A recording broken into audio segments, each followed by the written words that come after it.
Let's welcome Efundoyin Akinyanju.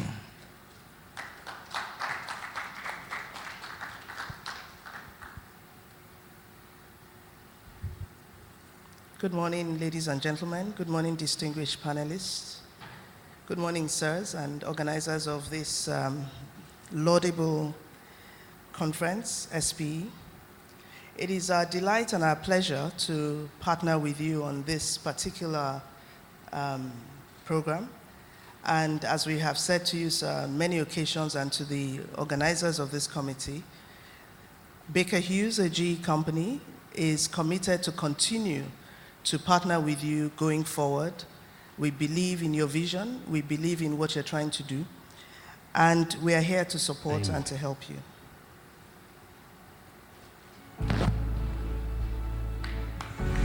Between mainstream and full stream, between the industrial and the digital industrial, between an educated guess and 100 years of experience, between energy demand and energy potential.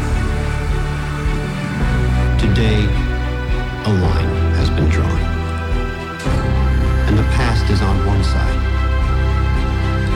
and we're on the other. Baker Hughes, a GE company. So that was supposed to play before I came on board. We do things better than that. Ladies and gentlemen, Baker Hughes, a GE company, the line drew on the 3rd of July, 2017. Here in Africa, in sub-Saharan Africa, we're poised to work with everyone across the full stream, upstream, midstream, and downstream. I dare say that we are the only ones in that space today. With SPE, and particularly over the next couple of days here, we look forward to ensuring that indeed we have a rich, not only deliberation, not only discussions, but issues that can be taken forward to improve the way we work, transform our industry in Africa. Thank you for having us, and again, it's a pleasure to support this. Thank you very much, Efundoyin. Very distinguished ladies and gentlemen, on this panel we have nearly or over 200 years of combined experience, and I can't wait for the discussions to start. Prof, over to you. The president of SPE International, the former president, Egbert Momo, chairman of board of trustees, and the president of SPE Nigeria. We have a very topical issue to discuss: transforming Africa's petroleum industry for operational experience. We have an array of speakers that will bring different perspectives to this topic. We'll take the keynote address from the MD of IDSL, and that will be for 20 minutes. And then each of the panelists will speak for 5 minutes. And we expect rich contribution from the audience by way of Q&A. The panelists, as you have been told, come from various backgrounds. We have IOCs, NOC, people from outside Nigeria, from Ghana, and also the service industry. So it's going to be a rich discussion, and I hope we'll all benefit from it. The objective, of course, is to ensure operational excellence. And part of operational excellence is time management. So I intend to manage the time very seriously. So I would like to invite the keynote speaker, the MD of IDSL, to give us the keynote address.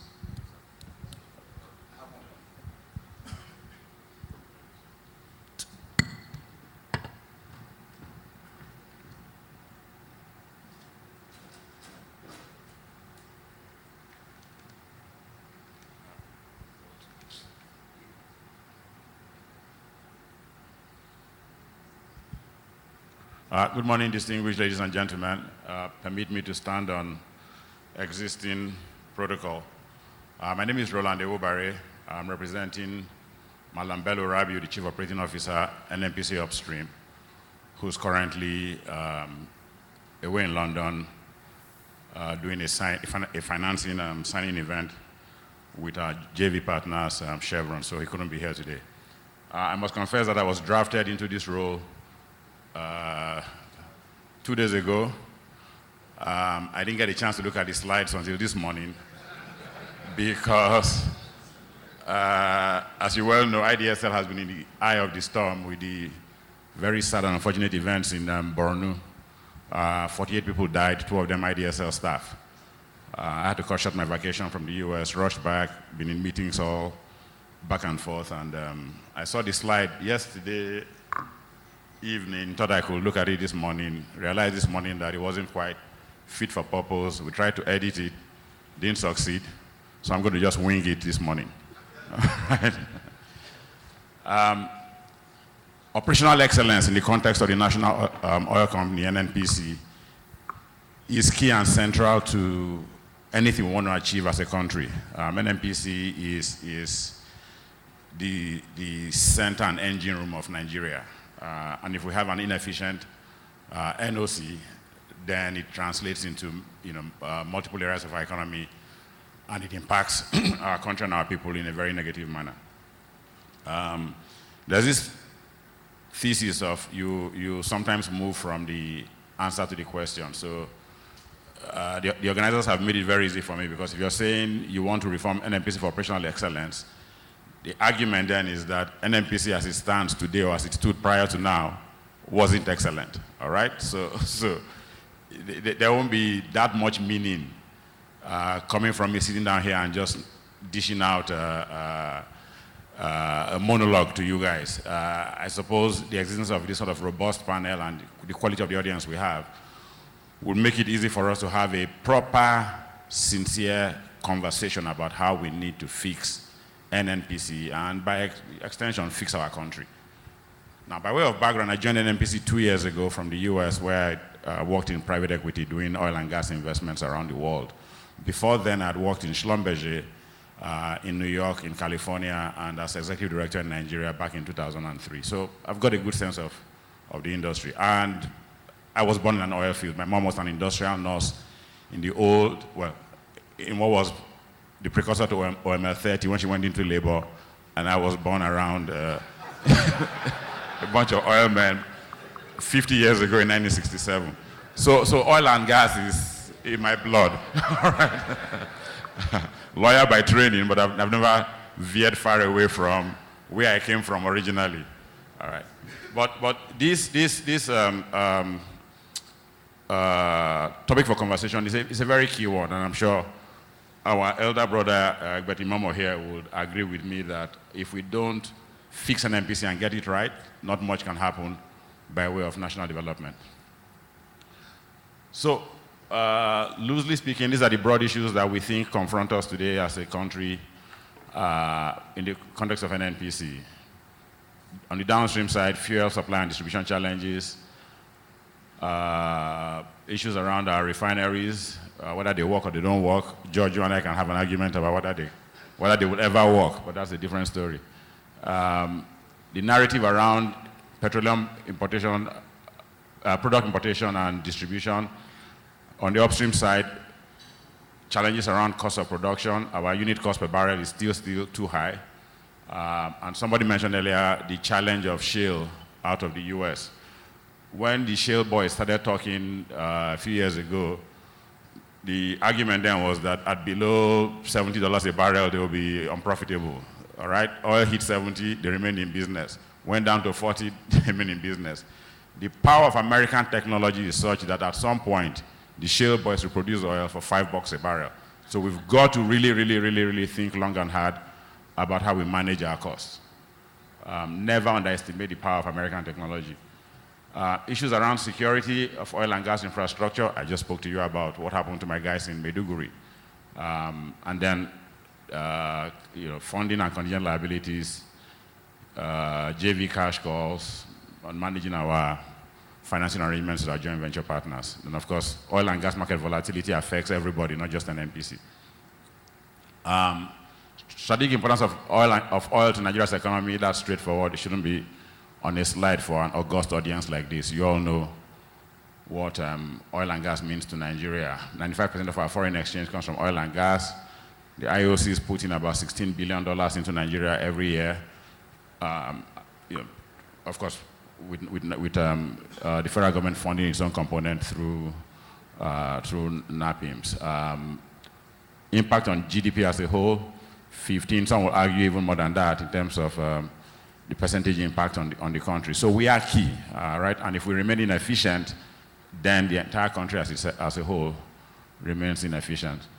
This is the political slide about what the administration wants to do: fix security, eliminate corruption, transform the economy. All of that can't happen unless you fix NNPC, of course. Over the past 2 years, at least since I came in, we've come up with a few ideas and initiatives to sort of turn around NNPC. And the argument I always put across to my colleagues in NNPC is that we've got to see ourselves as competitors to people who are our peers in the marketplace. So, globally, our peers are Saudi Aramco, Petronas, not PDVSA, all right? And on the Nigerian side, all right, NPDC now, our operating company, should see itself as competitors to ExxonMobil, Shell, Total, and not the Ministry of Agriculture or the Ministry of Trade and Industry, because the current processes we have set us up as peers of the Ministry of Agriculture. We're a very bureaucratic, paper-heavy type organization, and we've got to transform and move from that side. All my years in Schlumberger, I can count the number of memos I saw on paper. Everything we did was done electronically. The highest levels of approvals came by email. But the NNPC, no, it doesn't happen that way. Somebody must mean it on ink and paper to another person, to another person, to another person, until the whole damn thing gets lost in the process. All right. It's the truth. If you can't tell yourself the truth, then you've got a real fundamental problem. So, in terms of narrowing down the real initiatives in simplistic terms, these are the key things. George, if I've missed anything out, tell me. Stop the bleeding. Simple. The analogy there is that of a human patient in a hospital who's losing blood. There's no amount of transfusion you can do if you don't at least use a tourniquet or something to stop the current bleeding. To do that, we've had to go around to engage our contractors and our partners to, sort of put a stem on wasteful expenditure and go through all of those things, that are just narrated there.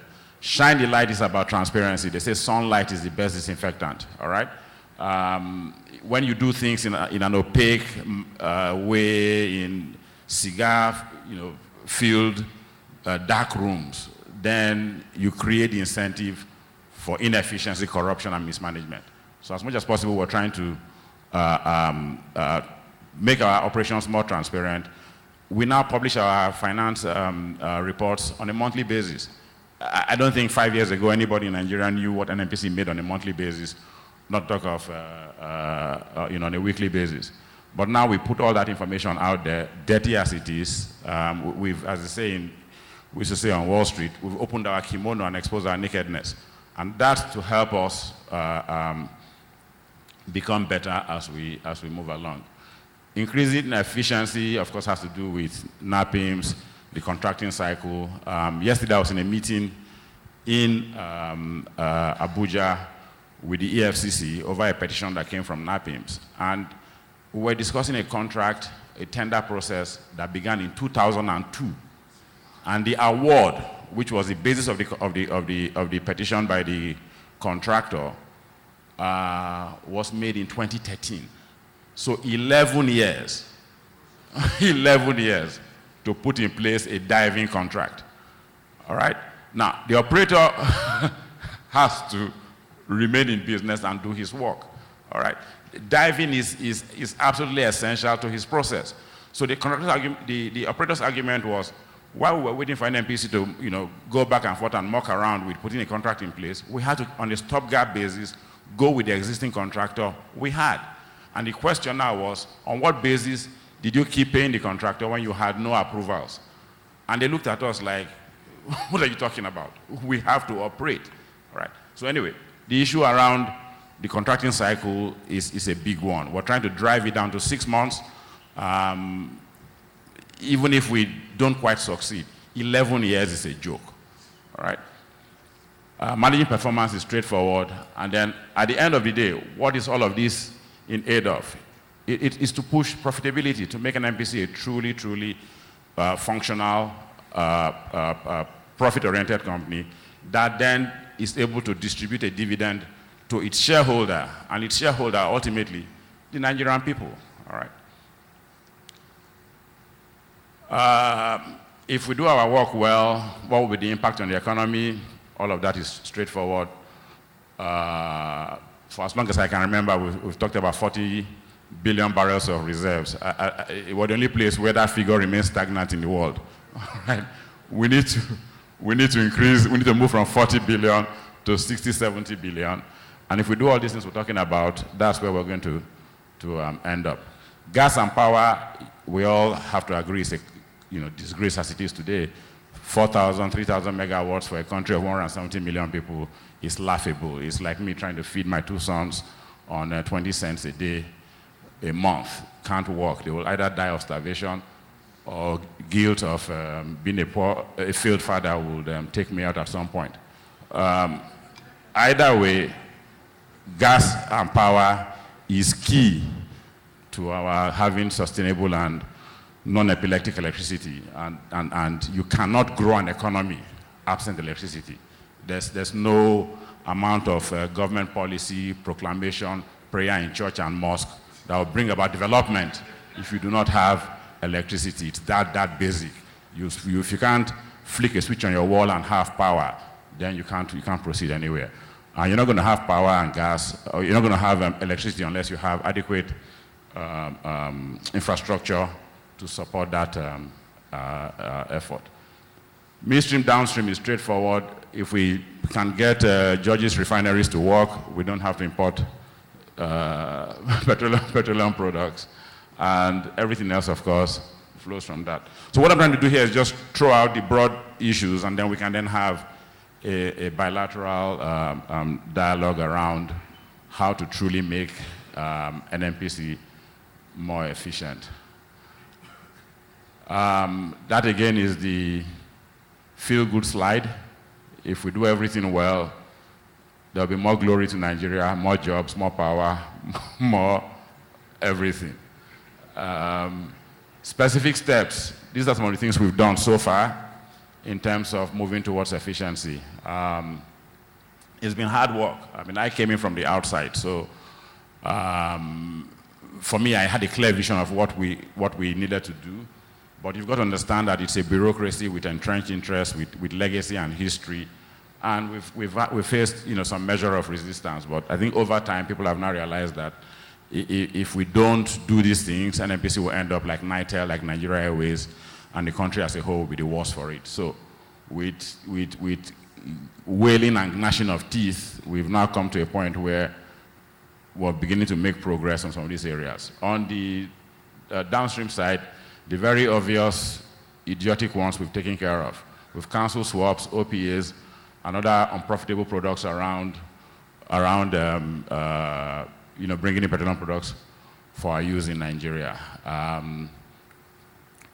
We're working hard to put together a plan to sort of revamp the refineries. Now that's met all kinds of roadblocks with the National Assembly and the Nigerian people. I personally think, George might not agree with me, that is because we haven't been transparent enough with the process. If you tell people what you really want to do, all right, and you get their key in and buy-in, it becomes a lot easier.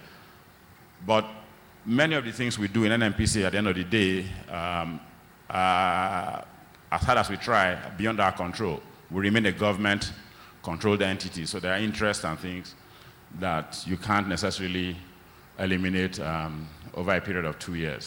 So that's the reality of that.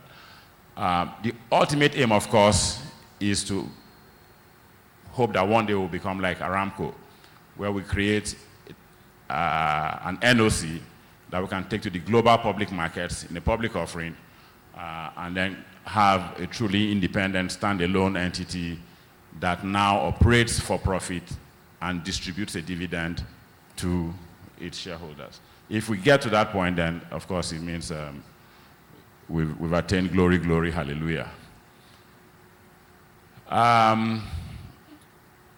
Again, another feel-good slide. If all our aspirations and all our plans work well, this is where we're going to end up. We will have subsidiaries that are all profit centers. The cost centers at corporate level, at the NAPIMS level, will all sort of morph into the bigger structure where, irrespective of what we spend on the cost centers, the SBUs that are profitable will be enough to absorb all those costs, and then you have a truly efficient and profitable entity. I think that's the story I have from NNPC. Most of this is aspirational, but you're all key stakeholders in that effort because you're Nigerians, you're SPE folks, and I'll be glad to hear ideas that people have about how we can truly make this a reality. Thank you very much.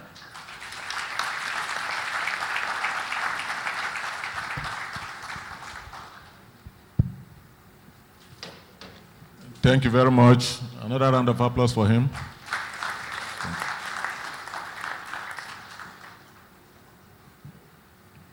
I think the issues are very clear. He's been very frank in raising the issues and the challenges and what will make NNPC to be operational and very excellent in its operations. I'm glad particularly that he wasn't comparing NNPC to another ministry, but to companies like Aramco, Petronas, Petrobras, and so on. And there is only one measure of excellence. It is global.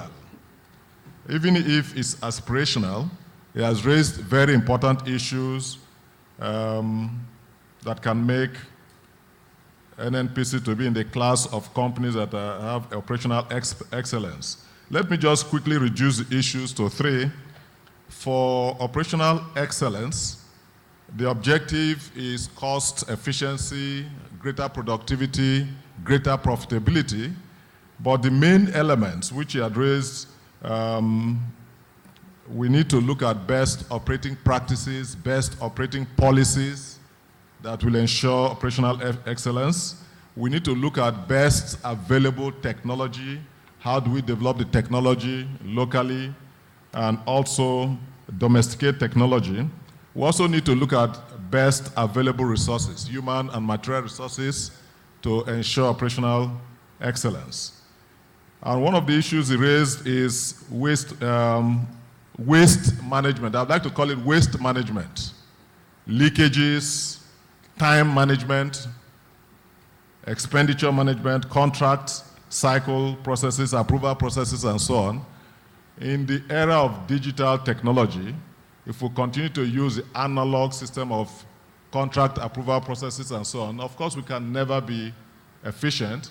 And so these are some of the issues he has raised. We would now like to invite the panelists to weigh in, 5 minutes each, and perhaps we can start.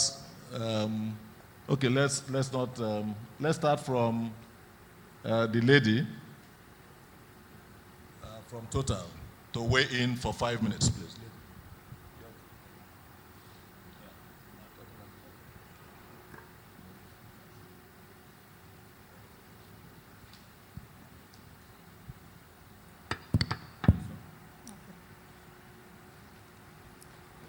Okay, weighing in and saying how best can we improve our operational efficiencies. That's quite, it takes a lot, one would have to say. But I'd like to start with, I'd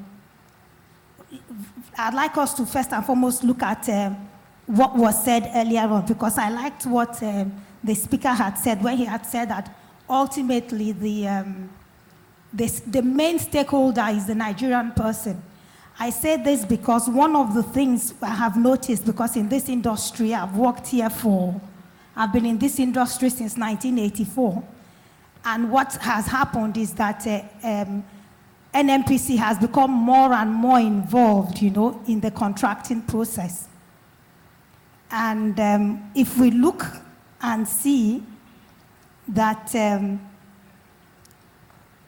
part of the things that has really delayed, that has really made things a little bit more difficult is that Nigerians have become more and more aware of what is there in the oil and gas sector. 30 years ago when I joined the industry, it was particularly well known in the places where you produced oil and gas. That was in Warri and in Port Harcourt. I can tell you that I didn't hear about the oil industry until I was about my final year in the university, and I studied engineering. So everybody was not interested, and consequently, as everybody was not interested, the oil companies and NNPC had more autonomy to do what they had to do. But as time went by, the government became interested, politicians became interested. So today, what do we have? We have an industry that is, for any contract you can think about, you have pressure coming in from everybody. So I will start by saying that if we are to have, a strong and robust oil and gas industry, you have to really, really cut it off from government and politicians. I know that might sound a little bit difficult, but I don't see how we can achieve this, because if you cannot, the oil and gas industry really has become the cake, the national cake for the country. And because it has become the national cake for the country, everybody wants a slice of this cake. So for us to move forward and for us to develop a strong, independent oil and gas industry, we need to really, really make it independent. When I also say this, I'll also like to point out that if we understand that at the end of the day, we should look at what benefits the country more.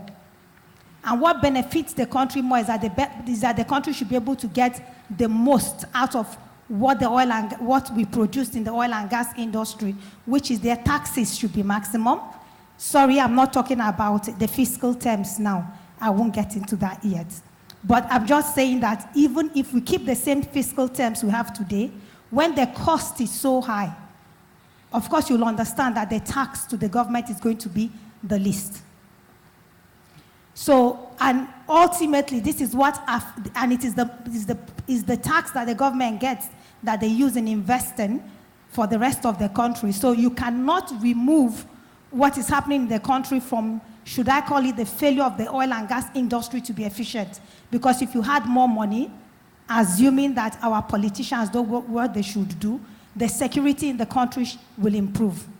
So when we talk about the security situation, we also have to understand that the security situation is also linked to how efficient we are, linked to also how efficient our the government is, governance in the country is. But note, we cannot impact on that. We'll limit this to the oil and gas sector. Then leaving that alone. So we'll talk about also going to, should I say, getting in investors into the country too. Because I say this because today, when we are in the state today where I wonder if the Nigerian oil and gas industry is that interesting to outsiders. We would not know until we have a bid round. Or have we tried to have bid rounds and nobody has come? I don't think so. But when you look at it and you look at the results in this country for the IOCs here, I do not believe that we are how we used to be, because I still remember way back in the 90s, even when oil prices were not that high, that the return on investment in Nigeria was pretty interesting. But now with the high cost of things, it's not that interesting to work in the oil and gas industry in Nigeria. Of course, costs have gone haywire everywhere, but in Nigeria, it's becoming practically impossible to reduce costs. Then talking about best domestication of technology and the rest. I would say that until we have a strategic plan, and this strategic plan can only be led by, should I say, NNPC and NCDMB coming up, there's really a limit to what you can do. I'll give an example. The country has to ask questions. What are the things that the government should get involved in? What are the things you want to let it out? I'll take, for example, something that we have, the Total's FPSO that's being constructed by Ladol. If it has been constructed in Ladol, if tomorrow now, let's say Shell finally comes up with their own FPSO project, as Nigerians, don't you think there will be a big dirty fight for where this FPSO will be built? Because everybody wants to have a slice of that cake. But if we have a strategic plan of saying things that don't come in regularly, something like an FPSO project that comes in once in a while, that such a thing should be done by the government. So it should not be left out to individuals, because if it's let out to individuals down the line, you're going to have issues on who would get the next one, because it cannot happen that the next FPSO project will come up. Someone is going to come up to say, no, it shouldn't be here in Lagos. It's going to be in Bayelsa or somewhere. At the end of the day, for it to be sustainable, you would need to more or less gear all your work towards one place. When the work becomes sufficient enough that you can now get again to the second place. And this can only happen if from the get-go, the government, NNPC and NCDMB determine that this is the way we want to develop it. It cannot be left alone only in the hands of individuals, because once it's left in the hands of individuals, it becomes share of the cake and it doesn't become a national thing. Is that okay? Okay. So, but I would have to say that, yes, we have, I'm not saying that our government organizations are not doing well. We are doing well. We're starting. NCDMB is coming up. We can see what they're already doing with the vessels. And like I had said earlier, that is a good one. So many people can get into it. And if so many people can get into it, that can be spread about. Everybody can have a piece of that. However, we need to ensure and find out by knowing what is coming on in the future. How do we see our future? I really ask myself the question, do we have a strategic view of how we see the future evolving? Because if we do not have that, it becomes difficult to think about how we are going to lay the foundations for the work that requires to be done. Thank you. Thank you very much. Thank you very much.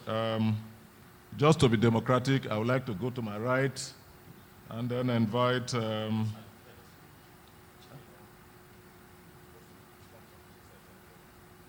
You want to chip in something? Okay. Thank you, Mr. Moderator. Everything my sister said I agree with, except the part about Ladol and building FPSOs and her wanting government to be involved. No. The biggest problem we have in Nigeria today is government. The more government gets involved, the more nothing will work. If Ladol is building a GINA, and you need another facility for Bonga Southwest, it is not for government. It is for businessmen in Nigeria to realize that, wow, there's opportunities to build FPSOs. Let them go and build their own yards, all right, and create competition. There's more than enough coastal space in Nigeria for 5 entities to be building FPSOs. The Koreans, how long is their shoreline? Government should not be involved in any of these things. The least government we have in our lives, the better. Thank you. Okay. Thank you very much for that quick intervention. I would like to go to my right, far right, and invite Dele Ahiobare to weigh in. 5 minutes, please. After about 4 minutes, you receive a tap, and then you summarize in the next 1 minute. Okay. Good morning, everyone. I'm going to be giving the oil field services perspective on operational excellence. In my opinion, there are two critical things you need to achieve operational excellence. For starters, what's operational excellence? It's building processes and sustaining such processes. To build anything in this industry, you need people. So from my perspective, or our perspective where I work, people are critical. And how do you build people who will create this condition that will enable operational excellence? Is by defining the standards of performance, is by defining a clear training structure. Operational excellence is expensive. It's expensive to achieve, but it's actually cheaper on the long run when you look at what the goals are. What do we want to achieve in the industry? Find as much oil as possible, recover as much as possible at the cheapest cost, as long as we are making enough profits. Yeah, that's what we are here for. So like I said, we have to develop the people to achieve this. The other key issue is data. And that is the bane of almost everything we do in Nigeria. It's one of the reasons why we've not made progress. For heaven's sake, we don't have addresses, do we? Have you tried looking for a house in Lekki? It's number 20, it's number 34, it's number 45, yeah? Without data, you can do nothing. And the companies that have succeeded, I guess you all agree Schlumberger has succeeded, yeah? We work on data. Data that is discoverable. People have access to it, it's reusable, and from whatever angle you want to look at operational excellence, it's an enterprise process. And this means you have to have access to information across the organization. It doesn't matter where you are. And I'm pretty sure our major competitors here have exactly the same processes, whereby you are on a rig somewhere in Escravos, you have an issue, and you can tap into a database somewhere in Indonesia or Saudi Arabia to look for information. So data is critical. And for us to really make progress in the industry in Nigeria, we have to work across companies, across service lines, whether you are a producing or a service company. We need to work together as a group to achieve the kind of excellence that will make Nigeria attractive to investors. The other thing now we also focus on are institutionalized processes. It's not about people. If you have structures that are institutionalized, it doesn't matter who is there managing the process. I remember years ago, as a young engineer, I insisted, I'm from Benin, by the way, Obatokbe. I was keen to come back to Benin to attend the Igwe Festival. So I took time off, came back to Benin, and then I came back to Saudi Arabia, and a few months later, I was told I had to go to Kuwait. My manager then was a German, and I told him I didn't want to go to Kuwait, that I've built a very good team. I like working with the team. My engineers are okay. Myself, I love working here. And he was like, wow, you went to Benin the last time? I said, yes. You have a king? I said, yes. He said, Delhi, we no do king here. You move. So, yeah. So the point I'm trying to make is you have to have structures that are institutionalized. And that's one of the key strengths of Schlumberger. For my colleagues here, even Roland, you know, you don't do more than 3 years, they'll move you around, yeah? So we need to imbibe that culture here. And for the companies that are coming up, yeah, it's not just in the oil and gas industry, it's looking at the SMEs across the country. It's a shame. There's no corporate governance. And if you don't have corporate governance, you cannot attract the real money that you really need to build your companies, yeah?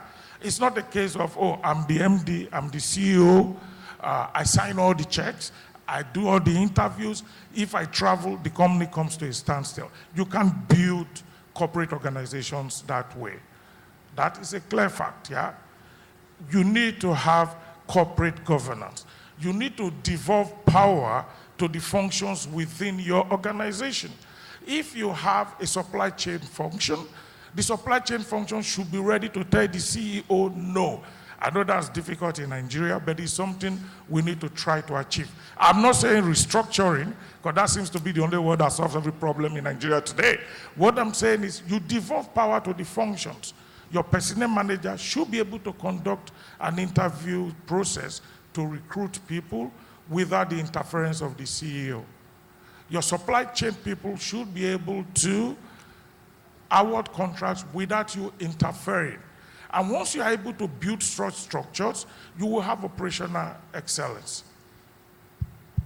And finally, excuse me, I've seen in the industry some changes. I would want to say thank you to NCDMB. It's one organization, I won't stop saying it. It's one organization, though I don't like them very much, but they've done a fantastic job of trying to implement the laws, yeah? Because the biggest problem we have here in this country and as a people is the huge gap we have between knowing and doing. We are very good at putting policies in place. We can write policies for the whole world, but implementing them, hell no, we don't. And you know the reason why it's like that? Over the years, we as an industry have allowed people who don't have a clue about what we do make decisions that affect all of us. We must make it a point of duty to take this industry back. Thank you very much. Thank you very much for keeping to time. Let me turn to my left. Since you talked about NCDMB, you praised them. Let me just invite NCDMB to weigh in. NCDMB, please.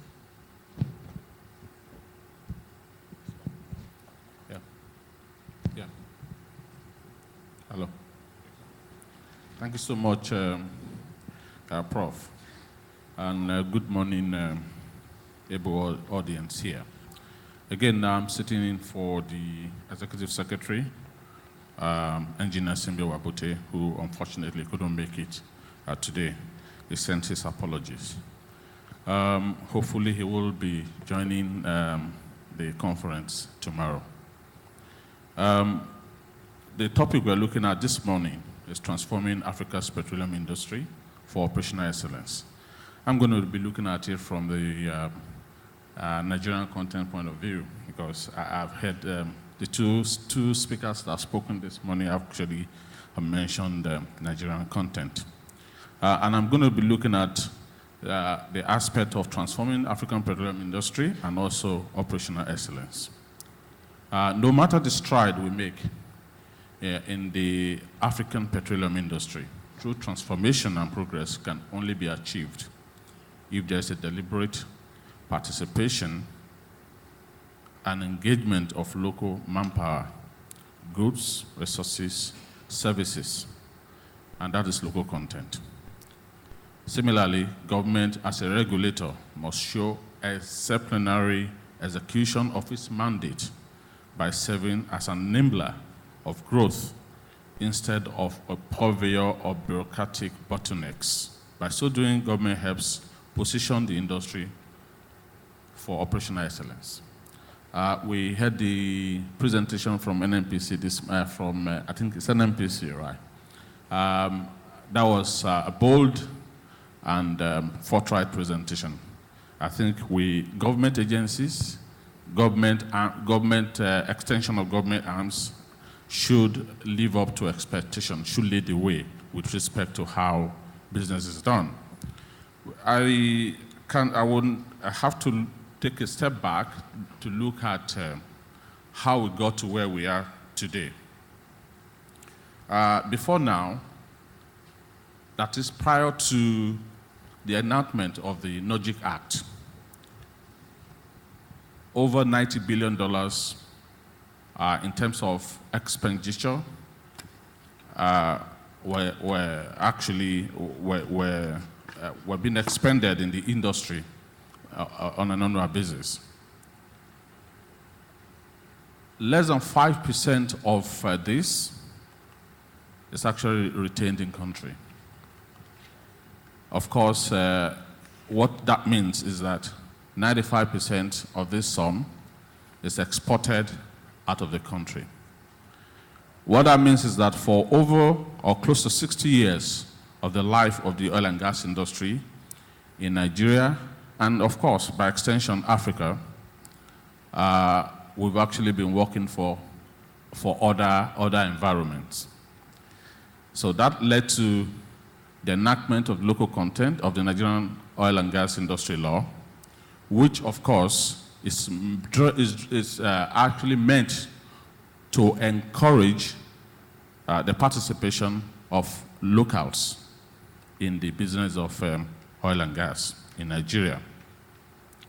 Worried by the trend of growth without local participation in the country's oil and gas industry, the federal government enacted the NOGIC Act in April 2010 to ensure deliberate utilization of local expertise and steady development of local capacity. What are we saying here? Without development of local capacity in Nigeria and Africa, we cannot be talking about operational excellence. How does that affect operational excellence? We're looking at operational excellence with respect to cost leadership. We're looking at operational excellence with respect to reduction in contracting cycle. We're also looking at operational excellence in terms of increasing productivity and, of course, increasing the bottom line, which is profitability. Without adequately developing local capacity, of course, most of the challenges we experience are tied to the lack of local capacity, lack of infrastructure in the country. This was necessary because at the time, local content was about 5%, with almost all fabrication and procurement services sourced abroad. The goal of the law is to develop local supply chain for effective and efficient service delivery to the oil and gas industry without compromising standards, and to also be the key instrument for the industrialization of Nigeria. The key thrust of the board over time is to integrate oil-producing communities into the Nigerian oil and gas value chain. This is also key. We have issues around security within the oil-producing communities, and of course, around the entire nation. A major part of the cost we incur in terms of production is the cost of security, of course. Cost of making sure that we're able to operate without hindrance.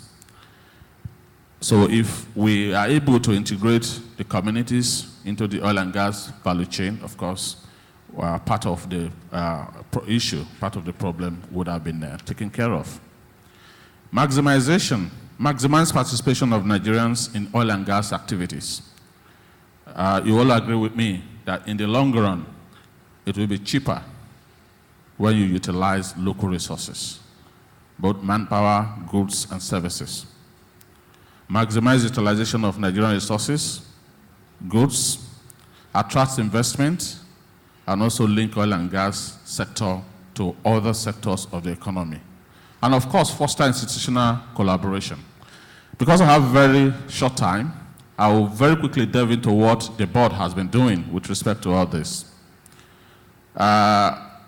With respect to cost reduction, which in terms extends to reduction in contracting cycle, we're working closely with the Ministry of Petroleum Resources, which an initiative is on the table from the Honorable Minister of Petroleum Resources to drive down contracting cycle to under 6 months.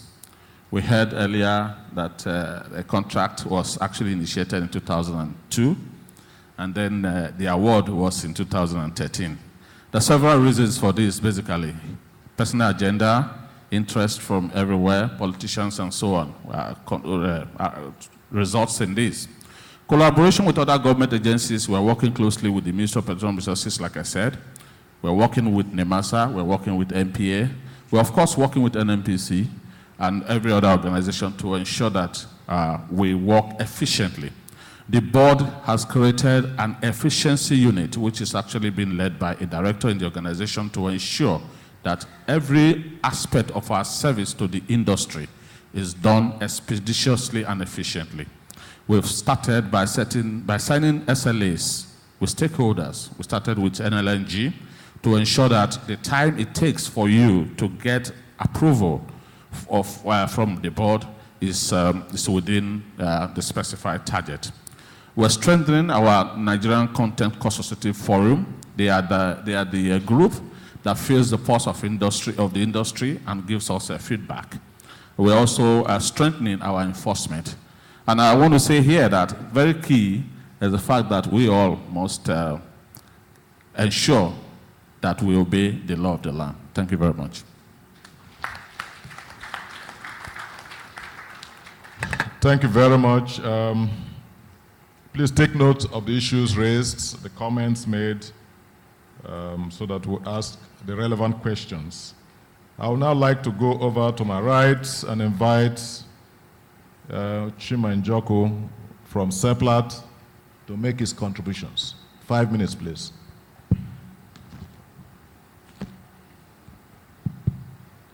Thank you, Mr. Moderator.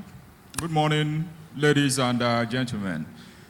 I think when we talk about operational excellence, most times we try to break it down mainly to cost reduction and process improvement. But it depends on where you are in the chain, in the value chain, in the oil and gas industry.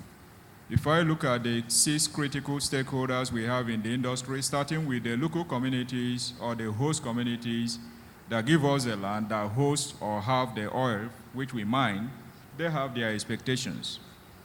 And when they are comparing what they are getting from your operations to what somebody in US, in Venezuela, in other places are getting, they have their own definition of what operational excellence means. If you look at the investor that brings the money and invest, comparing his return on investment in Nigeria versus return on investment in the US, in Dubai, in Brunei, for instance, he has his own understanding of what he's looking for in operational excellence. If you go to the employees, they have what they are looking for in terms of the reward, the joy of working for you in your company. Then when you look at the government, whether state, local government, or federal government, they have their own expectation of what operational excellence means, how we should transform to what they get. And if you go to the vendors, my friend here, he expects certain things. And depending on what he's getting, that's his own view of operational excellence.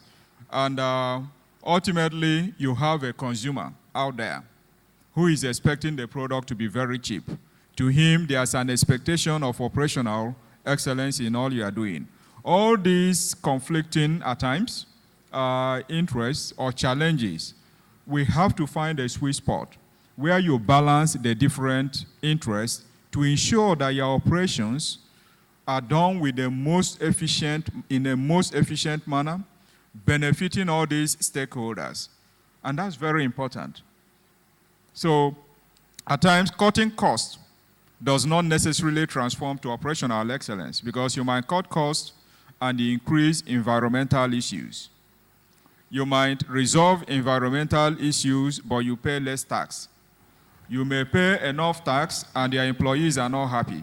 So you have to balance all these critical interests. And bearing in mind, like I think the keynote speaker said before, the US shale oil, they can manufacture it to as cheap as $5 as technology keeps evolving. It means we have to also manage down the total cost, knowing that the product which we are selling now at $40, $50 may become like a manufactured product. a manufactured product where you are looking at 5 to 10% or 20% margin. And that means you have to be super efficient. For the independent operators in the industry, there are quite a few areas where they have to also look at in all these mix. And one key area you find out that the independents struggle with is financing. It's a very major challenge they face. And one way of resolving some of that could be, for instance, going into mergers. You have so many independents, I should think, and many of them producing small here, small there. But if they can come together, and they can even rival Exxon, they can rival Total, they can rival Shell, and then their cost of financing might go down. But I think there's a bit of a challenge here where you see that each man with his own dog. Everyone wants to have his own company and be CEO. So my view, I think there's a room for indigenous independence to get together and form mergers and have leverage. Another area is corporate governance. You touched it, Dele, when you talked about a CEO going on leave, and there won't be, checks will not be signed. So we need to think of how the Schlumbergers form, how the Shells of this world form. Let's look beyond that today, and also think of having a governance that will outstay us. We then be collecting our dividend. I think that's very important. We can achieve this also if we can consider listing in a stock exchange, Nigeria, any other foreign stock exchange, because by doing that, you will have additional challenge imposed on you, regulatory challenges, which may be missing today. So, there's quite a lot of things that need to be done. And I like the theme of today, which is transformation. When you talk about transforming the African oil industry, oil and gas industry, if you think of transforming oil and gas industry in Africa, you have to do certain things differently. When you are following somebody behind and walking the footsteps, you can never catch up unless you step out or you find a smarter way of doing certain things, increasing your pace so that you're able to catch up. If you want to follow the footsteps of wherever US stepped before, so that you are following them and you are hoping to catch up, that's not going to happen. You have to look at different ways of doing things and doing them faster and smarter for you to close the gap that is already existing.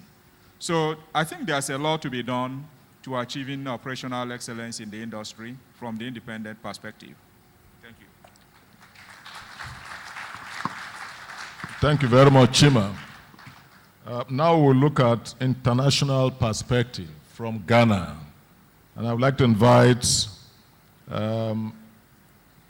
Theophilus Furen to please weigh in for 5 minutes. Okay, good morning, ladies and gentlemen. My name is Theo Ashuring, and I would like to give you a perspective on what is happening in Ghana at the moment. On the theme, Transforming Africa's Petroleum Industry for Operational Excellence, it would be ironical for a small entrant producing less than 10% of what Nigeria produces to share our operational excellence with you. But what I will be doing is just to give you an update as to what is happening in Ghana. As a late entrant, we've found ourselves in a position where we have to actually look at what others have done to learn from their experiences, both on this continent and other places. And that we have actually done since 2007, when Ghana made the Jubilee discovery that has put us on the world map. One decision Ghana took was that we will not only be a recipient of fiscal incentives, tax, royalty, etc. So we also wanted to participate, and that's why I'm glad to find my colleague from the Nigerian content here. The government set up the Petroleum Commission, which is Ghana's equivalent of DPR, but has also the responsibility of local content development. And that is the organization that I lead in Ghana. So the Petroleum Commission now operates alongside the GMPC, which is the National Oil Company that has been in existence for about 30 years. And the Ministry of Energy at the moment is responsible both for petroleum and power. And we have been striving very hard to ensure that we would have a proper integration between petroleum and power. We've set ourselves also to develop legislation to make Ghana's upstream industry very competitive. And I must say that in the last 10 years, we've put in a lot of effort in that area. In August last year, Ghana passed its new petroleum exploration and production law, which replaced the previous one, which is about 32 years old. I guess we were looking at the PIB when we were doing this, and it would be good to know what developments that are happening in that area as well. And so beyond the new petroleum exploration and production law, we set ourselves to develop the legislation, the regulations that are beneath this. And I must say a lot of progress is happening in that area. In November, we had our first fiscal metering regulations. And this month, the Petroleum Commission is laying in Parliament 2 new regulations for health, safety, and environment and data management as well. Ghana did not have the luxury of starting its oil industry from onshore to shallow water and deep water. We were not that lucky. We had to start right away from the deep side of the pool. The Jubilee field is in water depth of between 900 meters to 1,700 meters. So when we started, we immediately had to go deep water, and that is what we have been doing. It's been a very busy period since 2007, and I must say that after Jubilee attained this plateau of about 120,000 barrels a day, we moved on to other new discoveries that came at the back of Jubilee. So there were 25 discoveries after Jubilee, and out of these, a number of them have been put into 2 other development projects. So in August last year, a new development came into production, and that is what we call the 10, and it's an acronym for Cheneboa Enyenga Ntome. 10 now, it's in production, and just a month ago, His Excellency, our President, turned the wheel to start our 3rd development, which is called the Sankofa Jinyami project. Altogether, we are currently doing about 190,000 barrels a day and about 120 million scf a day. Still nowhere near what Nigeria is doing. So we know we are not in any position now to catch up in terms of your numbers, but we are making baby steps in that direction.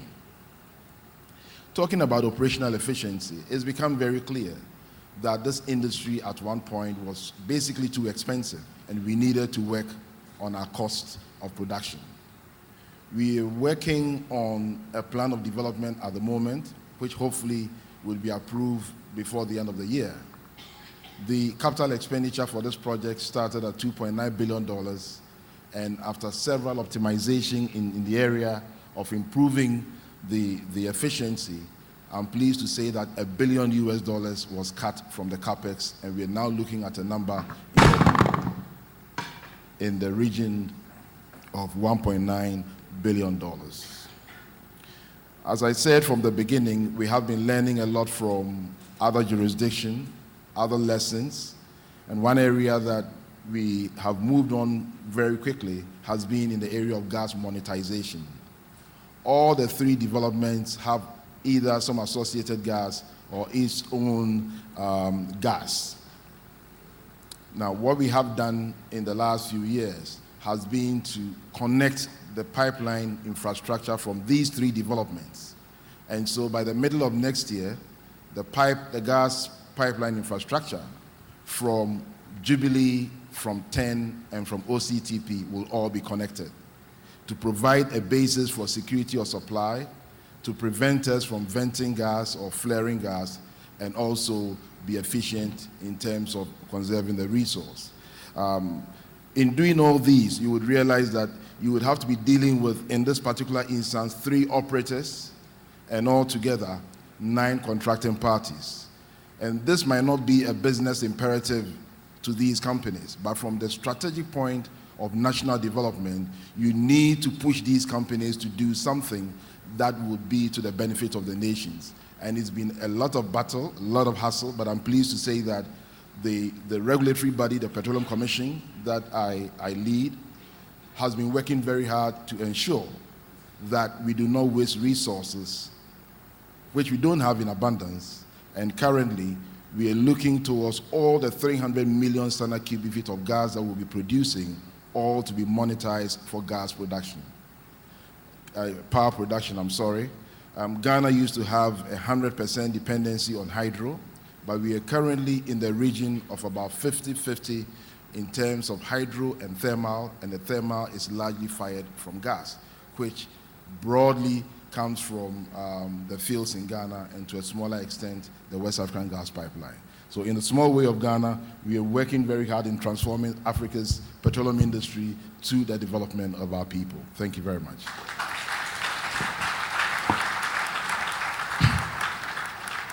Thank you very much. We're happy to note Ghana is making a lot of progress, learning from other people's experiences to avoid the wastages and what is that disease called the Dutch disease, resource costs. Last but not the least, we'd like to hear from PTDF, and I would like to invite our panelists, Guil, to please weigh in for 5 minutes. Thank you very much. I'm standing in for Dr. Gusau, who is absent today. As you are aware, PTDF is particularly charged with capacity building in the oil and gas industry. And we believe that in this downturn, it gives us an opportunity to train more people so that they can be able to participate more in the oil and gas business in Africa and in Nigeria. We have done a lot of training over the years, but we also have some issues with the training because a lot of the training that we've done so far, most of the people we've trained have not been able to be absorbed in the industry, which we know has a lot to do with the downturn in the industry. However, the fund is changing its strategy at the moment so that we can focus more on trainings that are industry-based, so that most of the trainings we'll do so far will be specific to the need of the industry. And we are hoping to work more closely with the industry this time around so that we can see all their requirements and train specifically to fill most of these gaps that exist in the industry. We are also continuing with our intervention in terms of upgrades at the universities. We've done quite a bit of upgrades in the universities, but we know that the universities still require a lot of equipping and, you know, they need training as well in order for them to improve the quality of the products that come out of the university. We are also looking at focusing most of the research that the fund has been doing. We're also looking at focusing most of the research on to address industry-specific problems. We've done quite a number of researches in the past, but you know, we have not really focused on those that address needs of the industry. And we are also looking forward to working more with the industry so that we are able to identify all these issues that require solving. We are also looking at, we know that despite the downturn, we cannot say we'll stop training. We still need to educate our people and continue to give them training. But the only thing we'll do this time around is try to focus most of the training in country as against all the trainings that we've been doing overseas, even though that will not stop completely, but we want to ensure that we do most of this training. Because if we're to really cut operating costs in the industry, there is the need for us to ensure that the manpower that we need to use in this industry, they are well trained and ready to operate in this industry. We are also looking to work as closely with the industry as possible to ensure that most of these people we train get some opportunity to do some post-training attachment, so that a lot of this training they do, without the opportunity to do some work in the industry, especially the short-term training that we're now focusing on.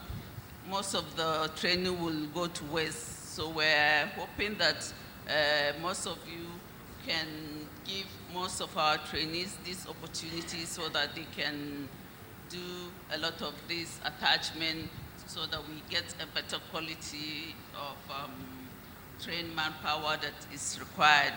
And like I said earlier on, despite the low turn in the economy, we will not stop training. The only thing we'll do this time around is try to maybe focus the training on the areas that are needed so that, these people get to work in the industry. Thank you.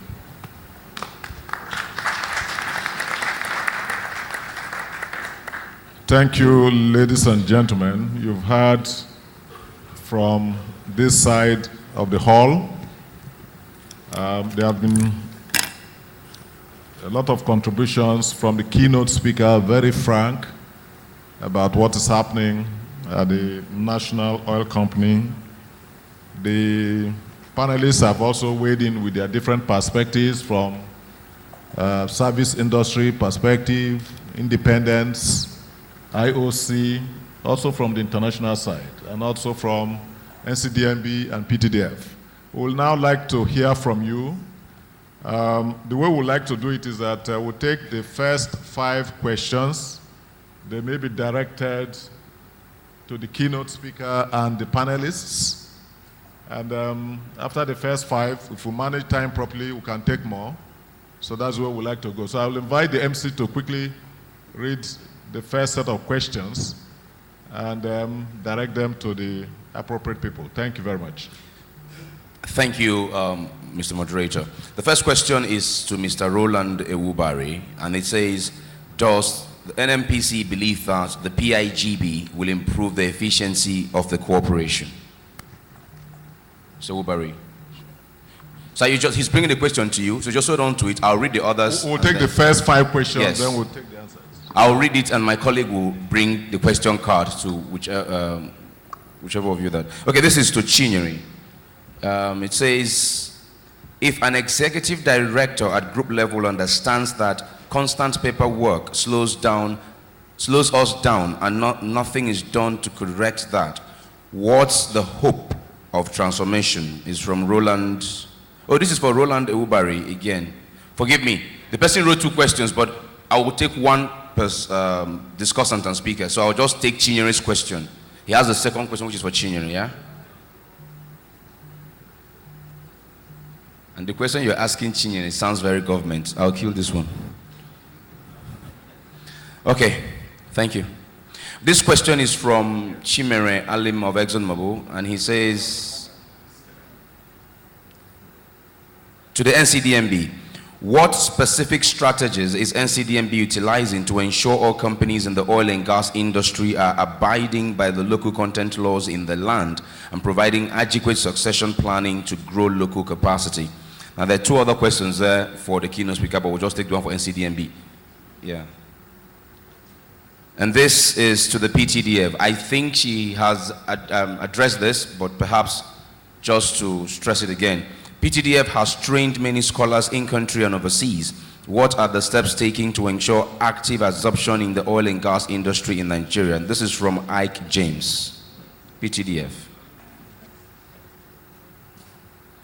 This last question is from LC Ezewani of Shell. As much as the Nigerian, I can't run away from this, Mr. Ewubari, a lot of questions are from, so this last one will stick out to you again. As much as the Nigerian people are stakeholders in achieving operational excellence, the federal government is also a key or major stakeholder in this. How aligned are we with the federal government in achieving these aspirations? What are the concrete steps taken so far towards achieving these aspirations? To Mr. Owabere, please. I think he has two now. So that's it, sir. There's just four. There's the fifth one, yes. Please, if you have other questions, kindly make notes on them and pass them on to the MC. So we'll take the first four questions.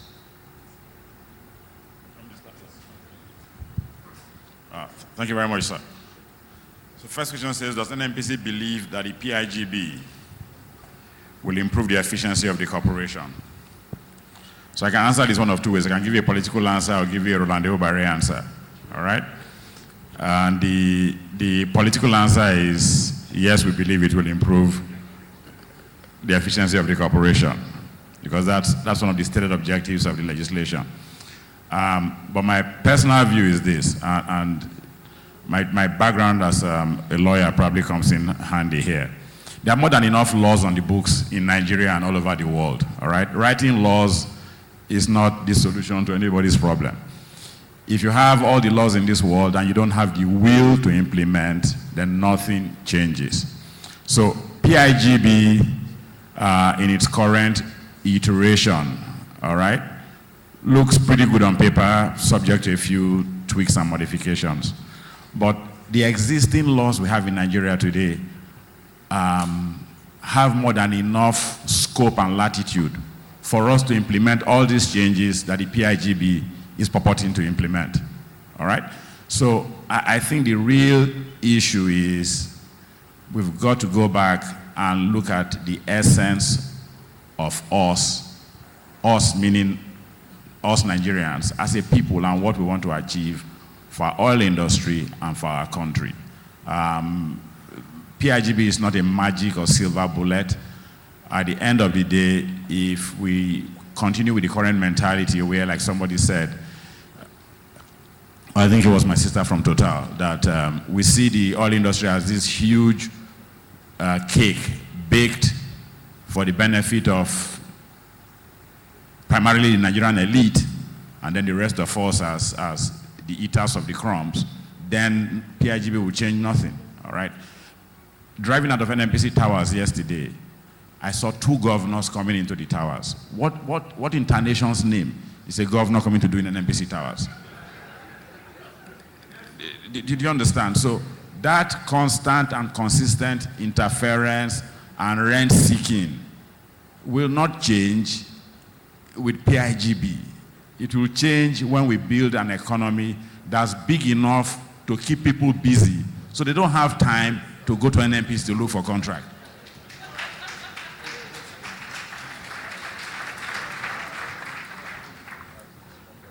Second question says, as much as the Nigerian people are stakeholders in achieving operational excellence, the federal government is also a key and major stakeholder in this. And how aligned are we with the federal government in achieving these aspirations? What are the concrete steps taken so far towards achieving these aspirations? It's still the same. It's an extension of the broader discussion we've been having here. And if we want to create a Petronas, a Petrobras, a Saudi Aramco out of NNPC, I'm not quite sure the Nigerian people themselves are ready for it. And I'll tell you what I mean, all right? If I get into my car and say I want to go to Ikeja and I start driving towards Ajah, I'm going in the wrong direction, all right? Our people, you and I, are still part of the problem. And it's because people like you and I populate NNPC that the problem continues, all right? As a people, we still haven't decided the sort of nation we want to build, which leads to this conversation about restructuring or no restructuring. And at the pedestrian level, then, if you proclaim anything you want to proclaim about fixing an NPC and fixing the country, unless the essential character of the people changes. When we were appointed into an NPC, the first week, many of my colleagues did nothing but receive congratulatory messages and big fat customized, congratulatory type greeting cards from relatives and friends. All right? Not because they like them and love them. It's remember me, now that you have gotten into an NPC, don't forget, it is the truth. All right? So we can't approbate and reprobate. You can't want one thing, but behave in a manner that shows that you really, really, really don't want that thing. And that's my personal feeling about NNPC and Nigeria. It's going to require long, hard, heavy work. I'm sure we'll get there at some point, but a lot has to change in terms of our mentality and our psyche as a people, and that's the truth. Thank you.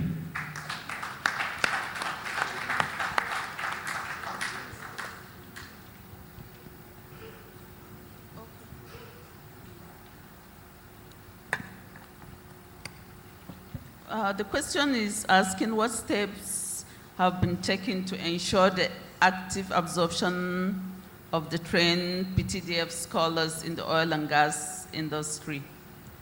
Well, like I said earlier on, we are still working closely with NCDMB to ensure that most of these people we've trained, even if they don't get permanent employment, at least we are able to attach them so that they can, improve themselves as we wait for the upturn of the oil and gas industry. Because, we know that the upturn will come, so we still have to keep training people to wait for this time. Thank you very much. Okay, we'll listen to the response from NCDMB. Yeah, thank you very much. The question goes this way. What specific strategies is NCDMB utilizing to ensure all companies in the oil and gas industry are abiding by the local content laws in the land and providing adequate succession plans to grow local capacity? First, let me start by saying that everyone is expected to abide by the law. The law is for everybody. No one is above the law. That's on the first hand, and the law is very clear on it. Section 33 of the NOGIC Act clearly states that for every expatriate working in the oil and gas industry, you have to get approval first from the Nigerian Content Development and Monitoring Board before you get an endorsement from the Federal Ministry of Interior. So if there's anyone who is not doing that, you are in violation of the law. And the penalties are also very clear in Section 68 of the law, very clear there. But for us as a board, the processes we follow in order to ensure that this provision of the law is fully implemented is that we have created a platform where stakeholders who intend to utilize experts in their activities will approach the board, and of course you have to apply for the expatriate positions, and those expatriate positions are reviewed. We have a database of skills and competencies available in the oil and gas industry in Nigeria. We also have a database of people, of Nigerians who are interested, including those in diaspora, who are interested in working in Nigeria. So we'll review this database vis-a-vis your application, and if and of course, if we discover that we can't find any skill in there, we advise you to go and advertise in the newspaper for Nigerians.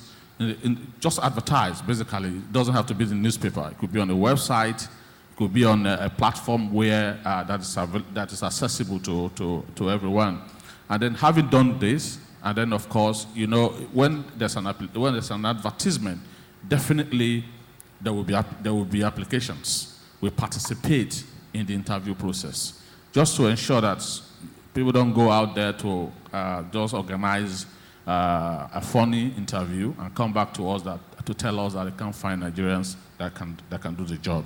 That's what we do. We monitor closely. But for those, if we discover at any point in time that there's a violation, we apply the full weight of the law. The law also gives us, mandates us as a board to carry out periodic review of your activities, which includes expatriate quotas utilization, and of course the approval process you actually went through before you got brought in the expats. So the process also most times unearth some of these contraventions, some of these anomalies. Recently, we discovered that a lot of people claim ignorance of that provision of the law. But we are saying, like they always say, ignorance is no excuse under the law. And of course, we apply the full weight of the law from time to time. I also want to encourage anyone here, if there's anywhere, if you have information around a violation of this provision, please feel free to approach us. We're also carrying out what we call biometrics. We do a biometric capture of all expats in the industry. We have them on our database. Why we do this is that we try to also monitor the possibility of recycling of expats, which is a common thing in the industry. Thank you very much. Okay, I think we can still manage about 5 minutes. If we still have 1 or 2 questions, we can take them. Okay, we actually have more, but I think I can just read about 2 or 3 more. Okay. Okay. I'd like to read this one now. This is for Chimanjoko of Seplat. And Clara James is asking. It says, what is the role or place of host communities to ensure efficiency and excellence in operation of petroleum industry? The second question there, just take the first one. Thank you. Okay, this next question is from Michael, and he's going to Theophilus. It says, I am pleased to hear how Ghana has managed to link their hydrocarbon production with power generation. I did like to know whether the gas pipelines are paid for by the state. If not, how did you convince companies to pay?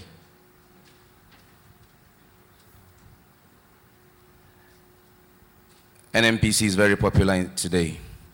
What is the plan to secure the oil and gas operating sites? This is a huge cost expense area that needs to be taken care of. Still going to Mr. Ewubare. Still to Mr. Ewubare. It says, can we use smart approach to reduce cost in oil and gas operations? Ghana reduces cost from 2.9 billion USD to 1.9 billion USD. Huge percentage. What is Nigeria doing? You want to take another one, or we're okay with that? Okay, let's just take this through. Yeah. Okay, Ms. Chinero, please. Can you start?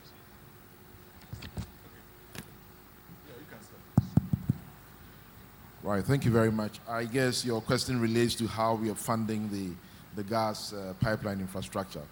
There isn't a one solution fit all. I guess we have the framework in place, and we try to negotiate first and foremost with the contractor parties to see whether that capex could be added to their project. And we also look at the alternative of the national oil company picking it up if need be. And then the third option is for the state to be able to fund it through a facility. And I guess amongst these 3 options, we have been able to secure the various segments of the pipeline infrastructure.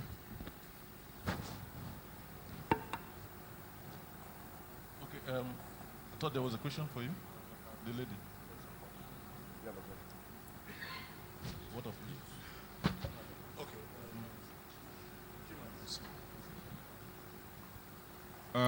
The role of host community in efficiency and operational excellence.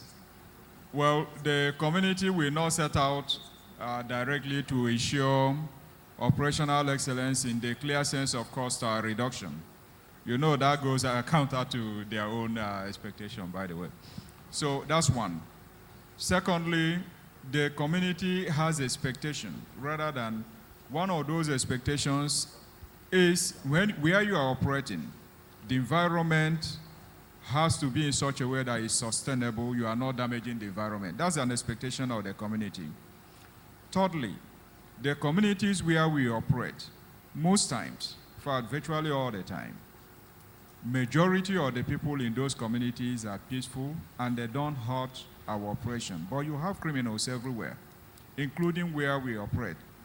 So at times, those communities, the host communities, help us by giving us information, by working with the oil companies to ensure that projects are done. They know they benefit from it. They interface with the host companies to ensure that those things are done and delivered. So most of them that have been very well educated about the processes, the procedures, they are very, very willing to partner with you in ensuring that you develop a project. So that is the much I can tell you. But are they doing it because they are pursuing operational excellence? No. You work with them. You need to ensure that you have operational excellence in mind when you engage the communities, when you work in a community, by looking at what you are doing, by looking at your effluent, flare reduction, ecological issues that could be impacted by operations. Thank you. Okay, from NMPC. Thank you, sir. What's the plan to secure oil and gas operating sites? It's a huge cost that needs to be taken care of. This is pretty straightforward and simple. The operator is always responsible. So if it's an independent like Seplat, when they finish and they are trying to abandon the site, all of that is managed by them, subject to regulation by DPR. For us, JV assets, I think our IOC partners or even in the case of Nigerian indigenous partners, they are operators, same principle, they're responsible for development. When it gets to abandonment, it's there, they charge the cost and we take care of it through the cash call process. So bottom line is whoever operates the site is responsible for abandonment and exit costs. Can we use a smart approach to reduce costs in oil and gas operations? Ghana reduced one of their projects from 2.9 billion to 1.9 billion. That's a huge percentage reduction. What is Nigeria doing? Excellent question. So I know I've sort of given this whole picture of doom, gloom, and just moderate efficiency. Truth of the matter is that we're doing plenty of work in NMPC. On the cost side, top level costs, 2015 December negotiations with our partners, and we agreed that 30% cost across board, everywhere to the bone, and that pretty much went through. NPDC, which we wholly own, same mandate was given to them. In fact, we told them to cut at 35%. All right, all vendor supply chain type costs, and that went through.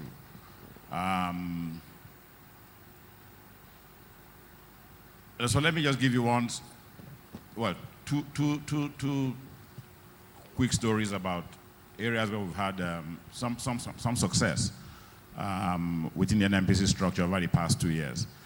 Refineries were notoriously a source of leakages and loss for us. But today I can report to you happily that 2 of the 3 refineries are profitable. In fact, Port Harcourt Refinery, right, George? Port Harcourt Refinery is probably the 3rd biggest money maker right now in NMPC after NPDC and Nigerian Gas Company. So we've managed to do some pretty good work internally. Then now to the small, tiny little operation I run out of Benin, IDSL. I got into IDSL August of 2015. morale was low, making losses. We owed suppliers and vendors, aging payables, in some cases going back as much as 4 years, all right? The cash position was anemic in Naira and dollars when I got there. Fast forward 18 months to 2 years later, I owe no contractor in IDSL. We're the one NNPC entity where start to pay from your invoice coming in till when you get paid does not take more than 21 days. And you don't have to come to Benin, and you don't have to call me. Put your invoice in, sit down, and wait for your bank alert to come. That we've put in place. We have enough cash now on our balance sheet that if we don't do any work for the next 4 years, I can pay salaries and be comfortable, all right? My dollar reserves are 21 times more than I met on day one when I got there, all right? 21 times more. And to speak to your issue about governance, I have not been to Benin in the past 3 weeks. The place runs efficiently. Whether I'm there or not, things get done. So we are making progress. It's just that for a behemoth like NNPC and the impact on the economy, it will require all of us to be on the same page with the full support of the Nigerian people, absent any interference from the external factors and clowns who disturb us. Thank you. Okay, thank you very much, ladies and gentlemen. There's a question here, but we don't have time to take it. Okay, maybe 1 minute. The question is, what specific challenges are stopping us from moving the laudable initiative of reducing the contract cycle to 6 months? 1 minute. Yeah, Prof, sir. The other part you didn't read out is the part on about what the industry can do to help in this. Yes, and I think that's a very good question. The Honorable Minister of Petroleum Resources actually already set up a team to look at contracting cycle and also look at how to reduce costs in the oil industry to below $15 basically per barrel. And then for contracted cycle to under 6 months. This team is already calling for papers from from stakeholders in the industry. We've invited OPTS to come come with their papers, and PCTS as well. And of course, we've also invited the independents to also come have discussion with the team around what they can do to support this initiative.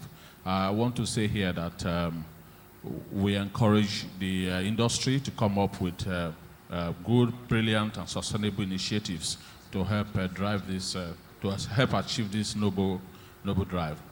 Coming to challenges very briefly. I think we've virtually mentioned, listed out all the challenges here this morning. We talk about government interference, unnecessary interference from people who don't need to be involved in it. We talk about personal agenda, and now, of course, misplacement of priorities. I'll put it that way, and then the lack of political will from our leaders to actually drive this home. These are basically some of the key challenges that are stopping us. Thank you very much. Thank you, ladies and gentlemen. I don't intend to summarize the contributions of each of the panelists and the key speaker. But I'll just simply say that the purpose of operational efficiency is to ensure we continue to do business properly according to international standards, increase reserves, reduce costs, increase productivity and profitability. In one word, ensure sustainable development of the industry and also the nation. The key issues are, one, best operating practices and policies, reduce government interference, reduce contract cycle. Some time ago, we heard about multiple taxation, by different agencies of government. You have an environmental project, DPR is taxing, Ministry of Environment, All those interferences and multiple taxations have to be looked at. Approval processes, in short, best practices, best policies, so that we can operate like the other companies that operate in the industry. The other issue is best available resources, human capital, material resources. The man from Schlumberger talked about database management. In a digital world, you cannot be doing things analog and expect the same results. That is not just possible. So we need to look at the best human resources and also material resources. And finally, technology. We need to use best available technology, smart technology, software applications, and so on. I'm from the university. I need to tell you that we need to work together. There's what is called triple helix. Government, industry, academia can only work together, and also the professional societies. SP had played a lot of important role in ensuring that even the curriculum of universities are brought up to date. Yesterday I asked somebody, all the challenges we're hearing about commingling, who is teaching them? The current challenges. So we need to improve the curriculum of petroleum engineering programs. We need to support the universities to develop technologies appropriate for the industry. In this way, I think we can all contribute towards operational efficiency. Finally, let me thank the sponsors, the panelists, the keynote speaker for being very frank, and I think it's quite interesting. Thank you very much. Thank you very much. Please just remain seated, gentlemen and ladies. Remain seated for just the next 2-3 minutes as I quickly welcome Rita Okora for the chair of the. Please let's welcome Rita Okora for. She's the chair of the panel session committee for the vote of thanks.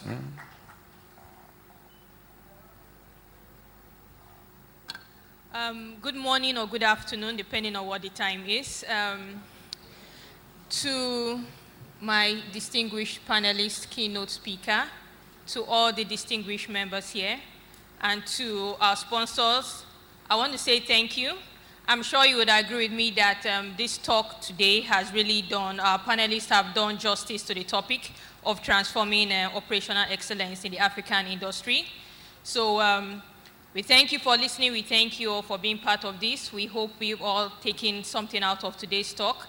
And we look forward to seeing you same time tomorrow, 10 a.m. for panel session 2 on the impact of the cycle of the oil and gas bust and boom in the industry. Thank you very much. Okay, so you can now rise for a group photograph. Rita, please join them. Council Chair, sir. Please, group photograph. And our two sponsors, please. And our two sponsors. Lunch, the general lunch is served where you had it yesterday. The VIP lunch, of course, is by invitation at the 1415 restaurant of Eco Signature. The general lunch is by the side of the convention center here. Please, your personal belongings, I beg you, take them. Your personal belongings. There is a lost but found car key. There is a lost but found car key. If you are missing your car key, please talk to me. If you're missing your car key, please talk to me. And if the car is a Bentley, you can just send me a note to say you have given it to me. Otherwise, talk to me if you are missing your car key.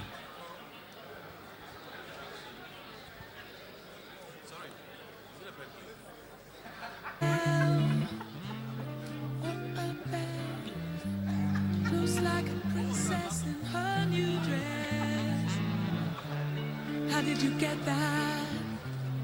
Do you really want to know?